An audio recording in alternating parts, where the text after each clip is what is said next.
इस भारत देश के रखवाले हैं हम, शेर के जैसे बड़े जिगर वाले हैं हम मौत से कभी नहीं डरते हैं, मौत को अपनी बाहों में पाले हैं हम, मौत को अपनी बाहों में पाले हैं हम। प्यारे साथियों, मैं एसपी सिंह आप सभी का स्वागत करता हूं इस विशेष लाइव सेशन में। सही कहा गया है, हमारे देश के वीर जवान देश की आन बान शान के लिए अपना संपूर्ण जीवन न्यौछावर कर देते हैं। आज हमारे देश के अंदर लाखों विद्यार्थी ऐसे हैं जो डिफेंस सर्विसेज में ऑफिसर बनने का सपना देखते हैं और उनके सपने को हकीकत में बदलने के लिए जितने भी इंपॉर्टेंट पहलू रहते हैं, उन सभी इंपॉर्टेंट पहलुओं पर आज हम चर्चा करने वाले हैं, वो भी एक एक्सपर्ट के साथ, एक डिफेंस ऑफिसर के साथ, एक ऐसे व्यक्तित्व के साथ जिसने अपने जीवन के अमूल्य 34 साल से अधिक भारत देश की सेवा में दिए हैं। जी हां, आज यह सेशन उन सभी तमाम विद्यार्थियों के लिए इंपॉर्टेंट रहने वाला है जो देश की सेवा करना चाहते हैं। तो मैं सबसे पहले आपसे रिक्वेस्ट करूंगा कि जितने भी यूट्यूब पर सेशन को देख रहे हैं वो इस वीडियो को शेयर कर दीजिए और लाइक कर दीजिए और फटाफट सभी कनेक्ट हो जाइए, क्योंकि आज हम बात करने वाले हैं उन सभी इंपॉर्टेंट फैक्ट्स, उन सभी इंपॉर्टेंट एनालिसिस पर। एनडीए क्या है, एसएसबी क्या है, मिलिट्री और सैनिक स्कूल्स किस प्रकार अन्य स्कूल से अलग होते हैं, विशेष रहते हैं, और ये सारी बातचीत रहेगी under the guidance of none other than captain Jaswant Singh. मैं आपको उनके बारे में थोड़ा बताना चाहूंगा। अवार्ड तो बहुत सारे उन्हें मिले हुए हैं, बट कुछ प्रमुख अवार्ड्स मैं आपको बता देता हूं। He was awarded by DGBRC in 2011, awarded with GOC in 2015, and letter of appreciation by Commandant Delhi in 2020। तो मैं स्वागत करना चाहूंगा उत्कर्ष टीम की ओर से इस ऑनलाइन मंच पर कैप्टन जसवंत सिंह। सर, आपका बहुत बहुत स्वागत है इस सेशन के अंदर। बहुत बहुत धन्यवाद, बहुत बहुत धन्यवाद। मुझे लगता है सर आज का सेशन उन सभी विद्यार्थियों के लिए अहम रहने वाला है जो आगे चलकर देश की सेवा करना चाहते हैं, एक डिफेंस ऑफिसर बनना चाहते हैं। आपका एक लंबा समय अपने जीवन का आपने देश की सेवा में दिया है, तो सर लगभग आपने कितने वर्ष भारत देश की सेवा की है, कितने वर्ष आप डिफेंस सर्विसेज में रहे हैं? I have dedicated my 34 years of service and they were fantastic. बहुत शानदार पीरियड रहा। I met with different officers, different subordinates. They supported me a lot, and I was quite pleased to have a 34 year service in the Indian Army. That's great. It means 34 years sir ने सर्व किया है देश की army को, और यह अनुभव आज आप सभी जितने यूट्यूब पर देखने वाले विद्यार्थी हैं उन सबको मिलने वाला है। तो चलिए, without any wasting any moment इस सेशन को हम लोग आगे बढ़ाते हैं और एक एक करके जितने भी आप देखने वाले यूट्यूबर्स हैं उनके डाउट्स, मेरे डाउट्स कैप्टन जसवंत सिंह के साथ आज क्लियर होने वाले हैं। तो सर, सभी यूट्यूबर्स की तरफ से, सभी व्यूअर्स की तरफ से मेरा आपसे क्वेश्चन है, किस प्रकार सैनिक और मिलिट्री स्कूल्स उन तमाम आम स्कूल से अलग रहते हैं? किस प्रकार वो नरिश करते हैं एक स्टूडेंट को, एक बच्चे को, कि वह डिफेंस में जाके आगे चलकर आर्मी या नेवी एयर फोर्स में ऑफिसर बने? किस प्रकार स्कूल्स विशेष रहते हैं? इससे पहले कि इसका मैं जवाब दूं, उससे पहले थोड़ा सा ब्रीफ नोट्स में सैनिक स्कूल एंड मिलिट्री स्कूल के बारे में बताना चाहूंगा। There are 33 Sainik school in India nowadays, and basically first Sainik school in 1961 में हुआ था। 1961 में defence minister, then defence minister PK Krishna Menon ने सतारा महाराष्ट्र में हुआ था। इसमें एडमिशन 6 क्लास से होते हैं। इसका exam all India Sainik school entrance test के द्वारा होता है, एंड इसकी टेस्टिंग अथॉरिटी जो नेशनल टेस्टिंग अथॉरिटी है, कि सोसाइटी ऑपरेट करती है, Sainik society, Sainik school society वगैरह। मिलिट्री स्कूल के बारे में it is known as RMS, Rashtriya military school. In 1925 King George Royal Military school के नाम से जाना जाता था, and in 2007 it is renamed as a RMS, Rashtriya military school. There are 5 in India, one in Ajmer, Belgaum, Bangalore, Chehal and Dholpur. Admission actually 3 वे में होता है। इधर 6 क्लास होता है, 9 क्लास होता है एंड 11 से होता है। 6 एंड 9 का जो एडमिशन होता है वो सीईटी के थ्रू होता है, common entrance examination. And 11th class में on the basis of the percentage of the 10th class के ऊपर होता है। इसमें रिटन एग्जाम होता है followed by interview, then medical test is conducted.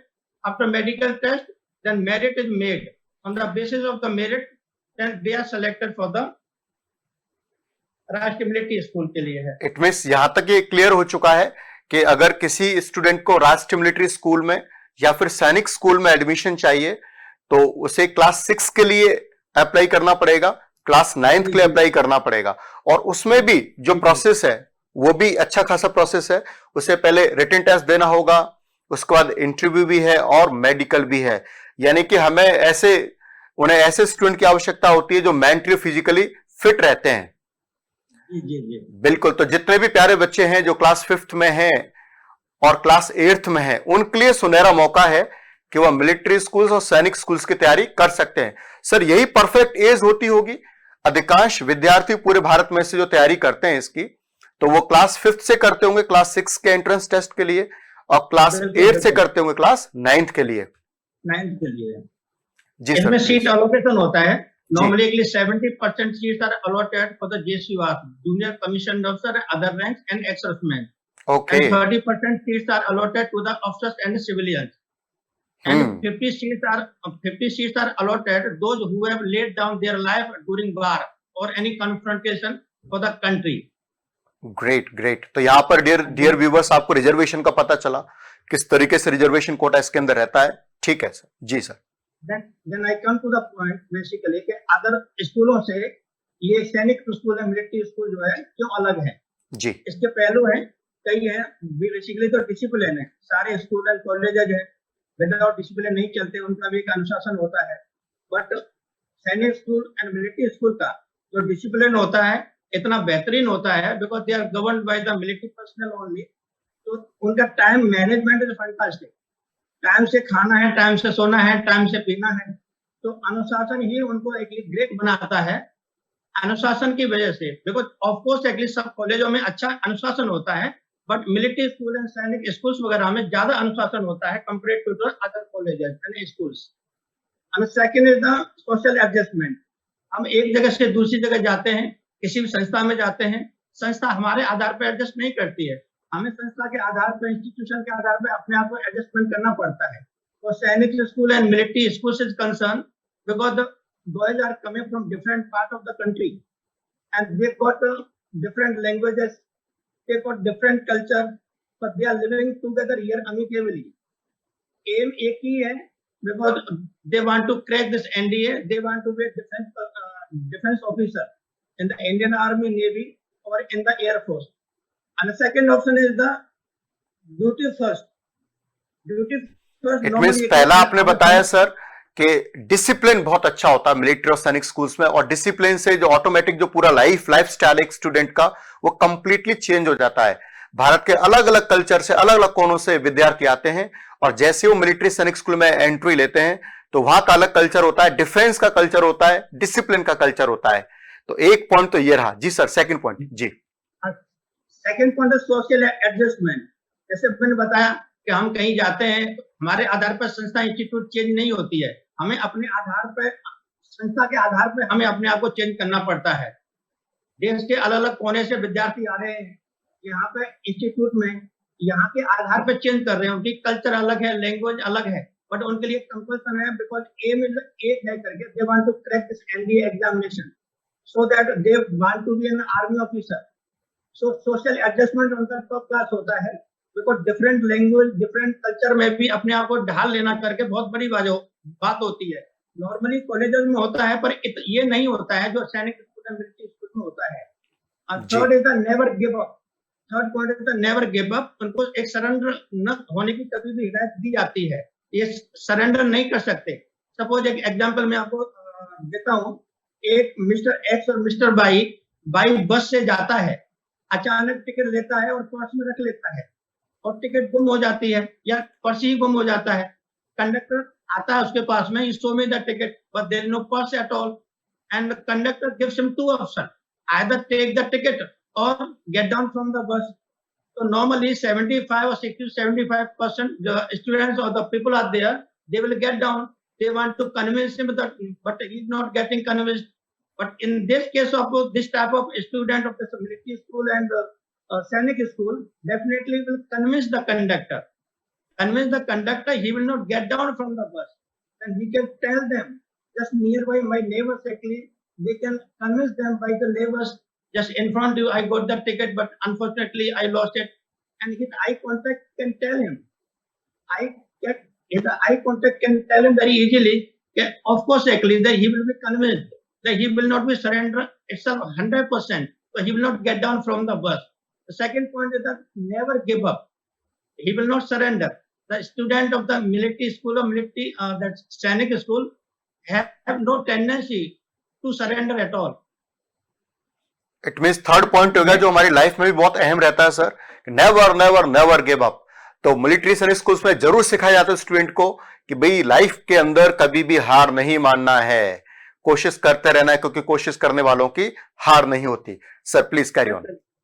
They are next point basically जो point इनको डिफर करता है अलग कॉलेजों से, they work hard in the right direction. Normally क्या होता है, because they are Mr. X and Mr. Y are there, they have same IQ, intelligent quotient, and Mr. X is going to top the state and Mr. Y is getting 80% of the marks. So what is the difference between both? Only the difference is that both have worked hard, but Mr. X has done work hard in right direction. So that they are taught actually to work in the right direction, what is their aim, and they have to work on them. Yes, true sir, बिल्कुल सही कहा आपने। उनके दिमाग में ये set होता है कि हमें डिफेंस ऑफिसर बनना है, और उसी आधार पर उन सभी बच्चों को ट्रेनिंग दी जाती है, मेंटली फिजिकली टफ बनाया जाता है ताकि आगे चल के देश की सेवा कर पाए। बिल्कुल sir. And next is the parade part is there also, because they have been controlled by this organizations only. So in other colleges and schools are there NCC, they are doing some parade, they are wearing some uniform also, but they compulsion in this to go for the parade, but the बारीकी पड़ताल होती है उनकी, कितना पैर ऊपर गया है, कितना नीचे गया, सावधान की दूरी क्या है, विश्राम की दूरी क्या है। तो इन सब चीजों से करके एक जुनून उनके अंदर जगता है परफेक्शन का, इससे उनका कॉन्फिडेंस लेवल भी बहुत हाई जाता है। ये चीज भी ये actually normal school and colleges से जो है डिफर करती है। जी जी जी बिल्कुल सर। इट मीन्स उसका शेड्यूल रहता है, उसमें परेड भी रहती है, जो भी आगे चल के जीवन में उन्हें डिफेंस में करना होता है, एक्सरसाइज हो, पीटी हो, परेड हो, वो सब उन्हें बचपन से ही हम कह सकते हैं कि मिलिट्री स्कूल्स में, आर्मी स्कूल सिखाया जाता है। बिल्कुल बिल्कुल। तो सर इन स्कूल्स के अंदर जो बेसिकली हमने सुना है कि स्टूडेंट को स्पेशली डिफेंस ऑफिसर के लिए तैयार करते हैं। इट मींस जो पहली जो सीढ़ी होती है डिफेंस ऑफिसर की, दैट इज कॉल्ड एनडीए। तो यहां पर अगर मैं ऑडियंस की तरफ से आपसे क्वेश्चन करना चाहूं कि किस प्रकार मिलिट्री और सैनिक स्कूल्स एक स्टूडेंट को एनडीए के लिए तैयार करते हैं, सबसे पहले एक बार सर यहां पर क्लियर कर दीजिए एनडीए होता क्या है एक्चुअली, और किस तरीके से स्कूल्स तैयार करते हैं। Okay. NDA is the National Defense Academy. It is situated in Khadagwasla, Pune. It was established in 1954.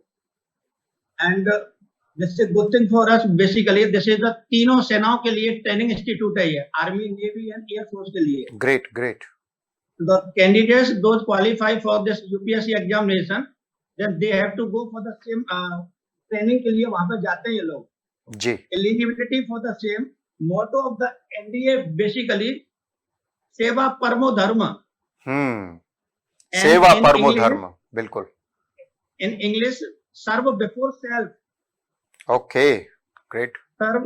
So actually, the Supreme Court has given some order in 2021. So now girls entry likely to come into the NDA. The eligibility for the same, the candidate should be unmarried. Should be 10+2 pass or appearing in the 10+2. Age should be 16.5 to 19 years. Okay. And there are two papers normally. 900 marks papers are there. One is the mathematics and the second the general ability. Mathematics paper का value जो है 300 marks होता है और general ability का जो है 600 होता है, तो टोटल 900 मार्क्स होता है इसका। Great great. इट मीन्स कोई स्टूडेंट अगर एनडीए क्रैक करना चाहता हो तो 12th अपीयरिंग हो सकता है और 12th पास हो सकता है। वो बस एज ग्रुप का इसमें ध्यान रखना होता है और उसे 900 का जो ओवरऑल पेपर है उसमें अच्छी मेरिट लेके आनी होती है सर। जी जी जी जी।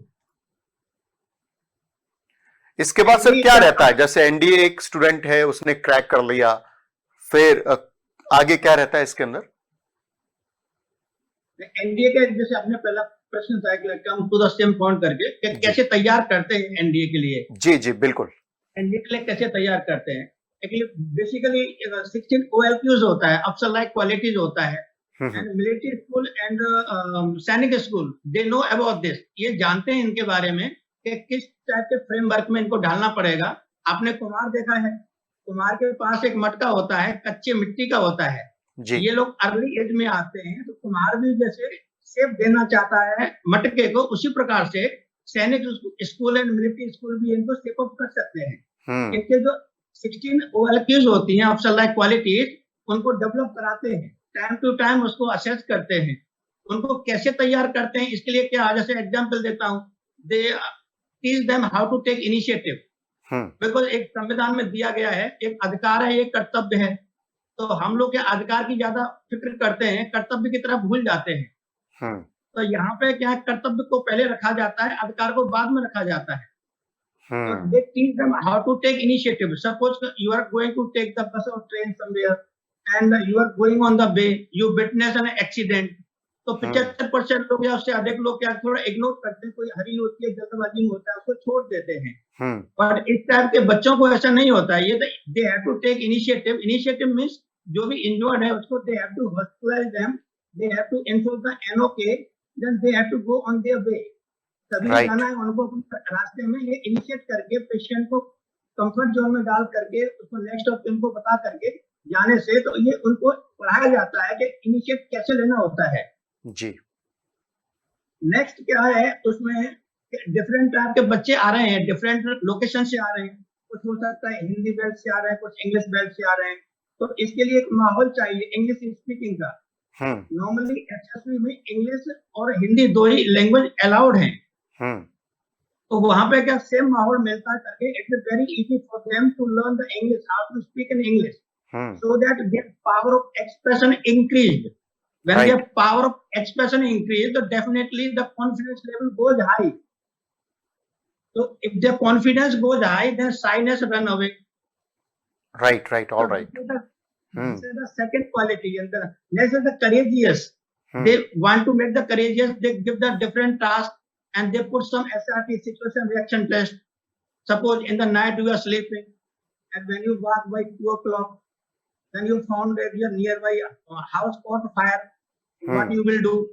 So this type of situation reaction test they are given there, so that karke they have to be used about this, and they are taught to take the how to take the responsibility willingly. One is the suppose इच्छा से नहीं लेते हैं करके दी जाती है, इनमें वो जज्बा पैदा किया जाता है कि ये जिम्मेदारी को बखूबी अपने आप लेते हैं। बिल्कुल। और भी इसमें ढेर सारे पार्ट्स होते हैं, जिसमें like the because there are so many experts they used to call time to time, like the psychologist, the GTO, interview officer, the testing officer used to come there, they conduct their test at time to time. Psychologist की जो series of test रखते हैं, GTO का जो group testing officer जो होते हैं वो भी अपना टेस्ट रखते हैं, इंटरव्यू अफसर वो भी एक मॉक इंटरव्यू कंडक्ट करते हैं, इसके द्वारा ये ब्रशअप होते हैं। लेक्चरेट का भी प्रैक्टिस कराते हैं, यहाँ पर लेक्चर का प्रैक्टिस कराने में पावर ऑफ एक्सप्रेशन भी इंक्रीज होता है एंड करंट अफेयर्स में टच हो जाता है। जी तो, जी। मतलब after facing this, if they go to the face the SSB, they are actually this things are not new for them, इनके लिए नई चीज नहीं होती है, वो बिल्कुल पुरानी हो गई होती है, कॉन्फिडेंस लेवल बहुत हाई हो जाता है इनका। सो ओवरऑल हम ये कहना चाहें कि अगर एक आर्मी में या किसी डिफेंस में ऑफिसर बनने के लिए जो क्वालिटीज चाहिए होती हैं, वो सभी क्वालिटीज इन स्कूल्स में क्लास 6 से क्लास 9 से बच्चों को सिखाई जाती हैं, चाहे वो परेड हो, चाहे वो डिसिप्लिन हो, चाहे वो ग्रुप डिस्कशंस, चाहे वो टास्क हो, चाहे वो अलग प्रकार के जो भी वर्क उनको दिया जाता है, तो वो हर तरीके से यही दिमाग में रख के दिया जाता है कि यह बच्चा आगे चल के देश की सेवा करेगा, डिफेंस में ऑफिसर बनेगा, जो कि अन्य स्कूल्स में इस प्रकार की चीजें देखने को नहीं मिलती हैं। बिल्कुल सर, आपने सच कहा। और एक स्टूडेंट को एक्सपोजर भी मिलता है, हर प्रकार के वो जीडी से गुजरता है, टेस्ट से गुजरता है, साइकोलॉजिकल टेस्ट से गुजरता है, तो उसे परिपक्वता उसके अंदर आ जाती है, कॉन्फिडेंस बहुत हाई हो जाता है। और नो डाउट हमें अपने देश के ऑफिसर्स में कॉन्फिडेंस तो चाहिए, जो बहुत अहम होता है। तो ये सर बहुत इंपॉर्टेंट बातें आपने सभी को बताई, ऑडियंस को बताई, या बहुत सारे बच्चे हमसे कनेक्टेड भी हैं। और निश्चित रूप से एक एक पॉइंट जो आपने बताया है, उस एक एक पॉइंट को ये बच्चे सुन रहे होंगे। और यदि इनमें से बहुत से ऐसे बच्चे होंगे जो सैनिक मिलिट्री स्कूल्स के एंट्रेंस टेस्ट की तैयारी कर रहे होंगे, तो उन्हें अभी से आइडिया लग गया कि हम टेस्ट क्वालिफाई करने के बाद वहां पर किस प्रकार का शेड्यूल रहता है, किस प्रकार की एक्टिविटीज रहती हैं, और किस प्रकार से इन्हें नरिश किया जाता है, ताकि ये एनडीए क्रैक करके, एसएसबी क्रैक करके देश के सेवा कर पाए, डिफेंस में ऑफिसर बन पाए। सर बहुत सारे इंपॉर्टेंट पॉइंट्स आपने बताए। तो यहां पर हम लोगों ने एनडीए की भी बात हो गई है कि एनडीए 12th के बाद दे सकते हैं, 12th अपेयरिंग दे सकते हैं। और जहां तक सर थोड़ा बहुत मैंने भी सुना है कि एनडीए, चलिए ठीक है, कोई मेहनत करता है तो एनडीए तो क्रैक कर लेता है। हम कह सकते हैं कोई भी ऐसा स्टूडेंट जो एकदम जी को स्ट्रॉन्ग कर लेता है, मैथ्स को स्ट्रॉन्ग कर लेता है, इंग्लिश को स्ट्रॉन्ग कर लेता है, ही कैन क्वालिफाई एनडीए। लेकिन एक इंपॉर्टेंट चीज जो एसएसबी होता है, कई बार ऐसे बच्चे होते हैं, डायमंड होता है, अच्छी परसेंटाइल उनकी क्लास 12th के अंदर होती है, एकदम क्लास के टॉपर होते हैं, लेकिन एसएस में भी जाकर धड़ाम गिर जाते हैं वो। तो यहां पर हम अब सभी व्यूअर्स को हम बताना चाहेंगे, और सभी व्यूअर्स ध्यान से सुनना भी चाहेंगे, कि एनडी के बाद जो डिफेंस सर्विसेज के द्वारा एसएसबी होता है वो क्या होता है, और जो उसमें मेन इंपॉर्टेंट चीजें हैं वो कैप्टन जसवंत सिंह हमारे साथ जुड़े हुए हैं, ये आपको बताने वाले हैं। Sir SSB basically service selection board होता है जी, और they are 13 in our country. इसमें 4 मतलब आर्मी के लिए हैं, जैसे इलाहाबाद है, भोपाल है, बेंगलोर है एंड कपूरथला है। ये एयरफोर्स के लिए भी 4 हैं जी। इस प्रकार से 5 जो नेवी के लिए हैं। तो Alright. वहां पर 3 साइकोलॉजिस्ट, 3 जो एसेसर्स होते हैं, उनका जी। काम होता है कि to see the suitability of the candidate to be the defence officer. जो 16 क्वालिटीज होती हैं वो डिफरेंट एंगल से देखते हैं, साइंटिफिक मैनर से ये टेस्ट किया गया है, डिजाइन किया गया है, उसके आधार पर उसको असेस करते हैं। और साइकोलॉजिकली अब वो देखा जाए, before few years there was no screening test, nowadays they have started some screening tests over there. Normally they have to go through some intelligence test, verbal and non-verbal. 50 questions are there for verbal and 50 are there for non-verbal. Then some PPT is there, PPT picture perception test there. One picture is shown on the screen, then 1 minute you have to see, and then you have to write a story over there within 3 minutes. After 4 minutes, your topic is closed. You will be asked to go out. Then after half an hour, whole batch is divided into the group. Suppose there are 18 candidates in the group batch. The whole batch will be divided into 5. Okay. 16, 16, 16. So they will be treated as a group number 1, group number 2, group number 3, and group number 4 and 5 as well. So group biologically they will call in a conference hall.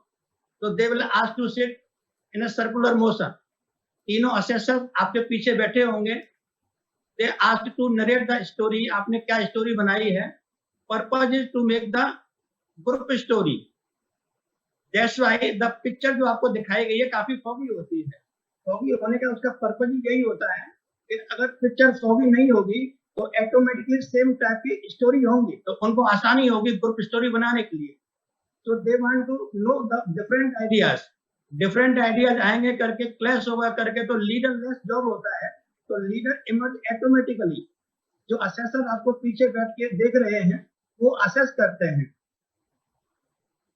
जी, तो पहले दिन से ही हम कहें कि एक तरीके से स्क्रीन इन होता है, फिर स्टोरी राइटिंग होती है, और इस प्रकार के टास्क स्टूडेंट की एबिलिटी, उसका मेंटल टेम्परामेंट चेक करने के लिए लिए जाते हैं। ये सारी चीजें चेक की जाती हैं, क्या यह व्यक्ति, क्या यह कैंडिडेट डिफेंस में ऑफिसर बनने के योग्य है या नहीं है। सर मैं जानना चाहूंगा, कुछ लोग बोलते हैं ये 5 डेज का रहता है एसएसबी, फिर 3 का हो गया, फिर दोबारा से 5 हो गया है, तो अंतिम दिन, लास्ट वाले दिन यानी कि 5th डे, वहां पर क्या रहता है, किस प्रकार की प्रक्रियाएं रहती हैं? And only one thing is left here actually. There Okay. are 3 SSS होते हैं. One is the psychologist होता है, second is the GPO group testing officer होता है, third is the interview officer होता है. और day 1 actually जो screening test होता है, when they are qualified, then they will remain for 4 more days. 4 दिन और रहते हैं वहां पे. जी 4 दिन के बाद में next day में actually the psychologist test होता है. इसमें TAT होता है, VET होता है, SRT होता है. Then next the third day जो होता है इसका GTO टेस्ट होता है, 3rd and 4th डे. तो 3rd या 4th डे में भी आपको इंटरव्यू के लिए बुलाया जा सकता है. इंटरव्यू करने के बाद में अगर 5th डे में एक फाइनल कॉन्फ्रेंस होती है. फाइनल कॉन्फ्रेंस में सारे असेसर जो है एक साथ सेट टुगेदर और वो कैंडिडेट के बारे में डिस्कस करते हैं.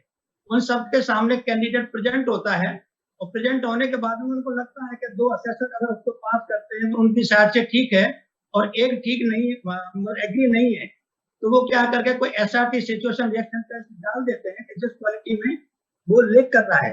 The reason behind it because they can not compromise on a single quality at all, because you take example of courage और suppose the emotional, the factor is there because you are leading the troops in the front. सामने से आप lead कर रहे हैं, अचानक क्या कुछ क्लैश होता है, तो कोई भावनात्मक चीज होती है, कोई भी डिसीजन होता है दिल से नहीं लिया जाता है. The decisions are taken by the help of brain only, not by heart. The decisions taken by the heart are always emotional. The decisions taken by the brain are justified. So in the final day, final conference is there. The individual has to present in front of the conference on all assessors. वो पाते हैं कि हाँ ये ठीक है, हमारे सांचे में फिट बैठता है, सारी क्वालिटी असेस करते हैं. असेस करने के बाद में result is declared. After half an hour, result is declared. Then those are qualified. Then they will remain there for 5 to 7 days for their medical test only. So medical examination is done. When the medical examination is done, then they have to go for the concern. They will be called for this training part of there. Okay, तो it means यहां तक ये हो गया कि सबसे पहले retain qualify करना होता है एनडीए, उसके बाद फिर 5 डेज का एसएसबी होता है और उसके बाद विद इन 4-5 नेक्स्ट 4-5 डेज में मेडिकल हो जाता है और ये सारी चीजें होने के बाद फाइनल मेरिट लिस्ट लग जाती है. उसके बाद फिर उन्हें एनडीए यानी कि नेशनल डिफेंस एकेडमी में ट्रेनिंग के लिए भेज दिया जाता है. तो सर उस जो बेसिक ट्रेनिंग होती है उस वो कंबाइंड होती है या आर्मी मिलिट्री नेवी की अलग अलग रहती है और उसके बाद फिर अलग अलग क्या क्या रैंक मिलती हैं? जी बेसिक होता है इनका. बेसिक जो ट्रेनिंग होती है एनडीए में होती है, आर्मी नेवी एयरफोर्स तीनों के लिए है. ओके. देन वो जो इसके जो ट्रेनिंग के बाद में 1 साल के लिए अपने डिफरेंट जो है एकेडमी में जाते हैं. जैसे आईएमए देहरादून आर्मी वाले जाते हैं, हैदराबाद जो है एयरफोर्स वाले जाते हैं, केरला में है वो नेवी वाले जाते हैं, नेवल शिप वाले. देन वहां इसके बाद कमीशनिंग होता है. तो कमीशनिंग होने के बाद में इनके डिफरेंट रैंक्स होते हैं. जैसे आर्मी में इनिशियली लेफ्टिनेंट होता है, फिर कैप्टन होता है, major, lieutenant colonel, colonel, brigadier, major general, lieutenant general and general. Similarly for the air force, flying officer, flight lieutenant, squadron leader, wing commander, group captain, air commodore, air vice chief जी and air chief marshal होता है. Navy के लिए होता है sub lieutenant, lieutenant, lieutenant commander, commander जी, captain, commodore, rear admiral, vice admiral, then admiral. जी जी जी सर, ये भी देखा गया है कि जो स्टूडेंट एनडीए क्रैक करके एसएसबी क्रैक करके डिफेंस सर्विसेज को ज्वाइन करता है तो मैक्सिमम उन्हीं में से ही जो हाईएस्ट रैंक है, जैसे कि हम बात करें अपने आर्मी के जनरल, तो वही मैक्सिमम लोग पहुंच पाते हैं. यानी कि देश की जो सेना है उनका जो सर्वोत्तम पद भी इन्हीं बच्चों के हाथ में रहता है. एक अच्छी चीज मैं आपको बताऊं, मैं गया था, देखो एनडीए वाले जो लड़के होते हैं जल्दी पास आउट हो जाते हैं, यंगर एज में होते हैं और इनके चांसेस जो है प्रमोशन के बहुत हाई होते हैं. अभी के जो प्रेजेंट आर्मी, नेवी और एयरफोर्स तीनों चीफ जो है एनडीए पास आउट है। वाह वाह वाह, ग्रेट, बिल्कुल अमेजिंग, शानदार। तो यहां पर हमने देख लिया किस प्रकार यदि किसी को डिफेंस में ऑफिसर बनना है, न सिर्फ ऑफिसर बनना है बल्कि चीफ लेवल तक जाना है, सर्वोत्तम पद तक भी जाना है, तो उसका भी रास्ता यही है। 90% स्टूडेंट को मिलिट्री सैनिक स्कूल के एंट्रेंस टेस्ट की तैयारी करके उनमें एडमिशन लेके एनडीए क्रैक करके एसएसबी क्वालिफाई करके फिर डिफेंस सर्विसेज में ऑफिसर बनके और जल्दी से जल्दी प्रमोशन लेके वो डिफेंस सर्विसेज की हाईएस्ट रैंक तक जा सकते हैं। यही हमारे भारत देश में सर्वोत्तम रास्ता है। सर, क्या ये बेस्ट वे है डिफेंस में सर्विसेज करने का, ऑफिसर बनने का आपके अनुसार? जैसे NDA commission is the best commission in the army. जी जी, army, navy and airforce as well. जी जी जी, जो जुझारूपन इनके अंदर होता है, जुझारूपन तो हर एक में होता है। जो आदमी यूनिफॉर्म पहनता है उसमें जुझारूपन होता है, देशभक्ति होती है, सारी चीजें होती है। बट ये यंगर होते हैं, जैसे वो पिक्चर स्टाइल में होता है ना, ये दिल मांगे मोह, ये इस तरह की टेंडेंसी इन लोगों में होती है। जी जी जी, जुनून होता है इनमें, जुनून होता है, जज्बा होता है कुछ कर गुजरने का। जी जी जी, in my opinion this is the best commission, this is the best, NDA is the best commission. Great great sir, great.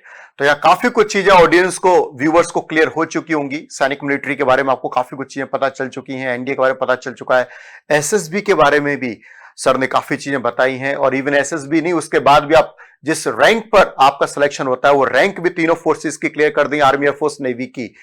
तो सर अंत में मैं आपसे बस ये रिक्वेस्ट करना चाहूंगा कि जो भी व्यूवर्स इस वीडियो को देख रहे हैं, जो यंग लड़के हैं, यंग बच्चे हैं जो डिफेंस में ऑफिसर बनना चाहते हैं, तो आप उन्हें क्या संदेश देना चाहेंगे? उनके लिए I would like to quote an example. Triangle होता है ना, त्रिभुज होता है, त्रिभुज जी, हाँ, उसके 3 आर्म्स होती है। नीचे वाली आर्म्स को बेस कहते हैं, एंड सेकंड एक परपेंडिकुलर होता है, एक थर्ड हाइपोटेन्यूज होता है जी। तो बेस वाली लाइन है, उसको समझे base of the knowledge.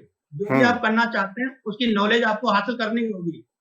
Second जो परपेंडिकुलर है, ये बर्निंग स्ट्रॉन्ग विल पावर चाहिए, बर्निंग डिजायर जी। जो perpendicular stands for the burning desire, and the hypotenuse is the application.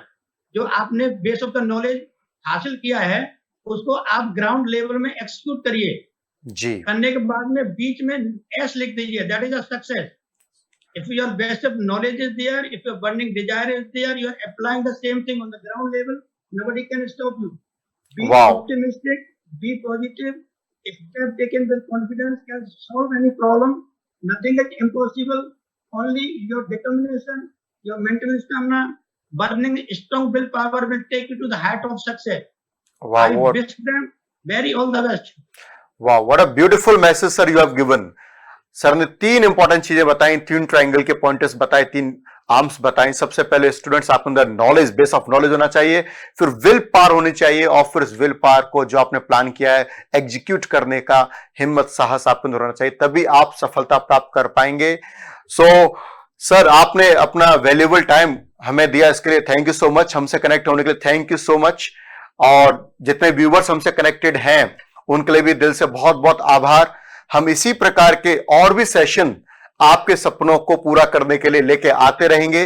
तो यह स्पेशल सेशन था जो सैनिक मिलिट्री स्कूल्स के ऊपर बेस्ड था। एनडीए क्या होता है, एसएसबी क्या रहता है, किस प्रकार से आप देश की सेवा करने का जज्बा रखते हो तो डिफेंस सर्विस में ऑफिसर बन सकते हैं। इस प्रकार के सेशंस हमारी टीम आगे भी लेते आएंगे, और आप इस वीडियो को जरूर जरूर शेयर कीजिएगा, अपना ख्याल रखिएगा। और जितने भी विद्यार्थी सैनिक, नवोदय, मिलिट्री स्कूल्स के एंट्रेंस टेस्ट की तैयारी करना चाह रहे हैं, कल रात को 8 बजे उत्कर्ष टीम लॉन्च करने जा रही है सैनिक नवोदय मिलिट्री के ऑनलाइन कोर्सेज। तो उसके लिए आप तैयार हो जाइएगा। जितने भी आज जुड़े हुए, कल भी रात को 8 बजे जरूर जरूर जुड़िएगा। कल आपसे फिर मुलाकात होगी, same time same place, with a great enthusiasm. जब तक अपना ख्याल रखिएगा। जय हिंद, जय भारत।